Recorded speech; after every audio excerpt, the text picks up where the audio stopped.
TVS आयक्यूबचे top model घ्यावे की Bajaj चेतकचे top model घ्यावे, चला बघूया.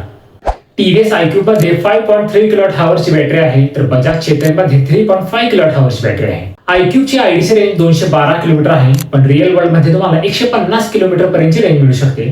चेतकची आयडीसी रेंज 153 किलोमीटर आहे, पण रिअल वर्ल्ड मध्ये तुम्हाला 110 किलोमीटर पर्यंतची रेंज मिळू शकते. आयक्यूबचे टॉप स्पीड 82 किलोमीटर प्रति तास आहे, तर चेतकचे टॉप स्पीड 73 किलोमीटर प्रति तास आहे.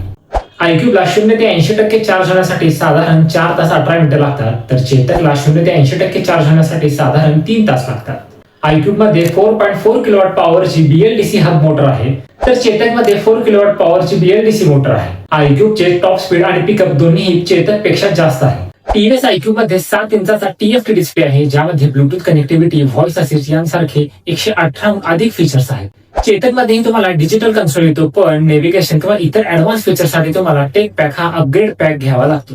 टीव्हीएस आयक्यूब मध्ये 32 लिटरचा अंडर सीट स्टोरेज मिळतो, तर चेतक मध्ये 35 लिटरचा अंडर सीट स्टोरेज मिळतो. चेतकची बिल्ड क्वालिटी आयक्यूब पेक्षा थोडी जास्त आहे, कारण ही पूर्ण मेटल बॉडी आहे, तर आयक्यूब मध्ये तुम्हाला फायबरची बॉडी मिळते. आयक्यूबच्या टॉप मॉडेलची एक सुरू किंमत 1,62,000 सुरू होते, तर बजाज चेतकच्या टॉप मॉडेलची किंमत 1,39,000 सुरू होते. आता या दोन्ही मधील घ्यायची कोणती? जर तुम्हाला जास्त रेंज आणि आधुनिक फीचर्स हवे असतील तर टीव्हीएस आयक्यूब ST तुमच्यासाठी चांगला पर्याय आहे. पण जर तुम्हाला मेटल बॉडी, फास्ट चार्जिंग आणि कमी किंमत हवी असेल तर बजाज चेतक 3501 तुमच्यासाठी बेस्ट आहे. तर तुम्ही कोणती स्कूटर घ्याल कॉमेंट मध्ये सांगा.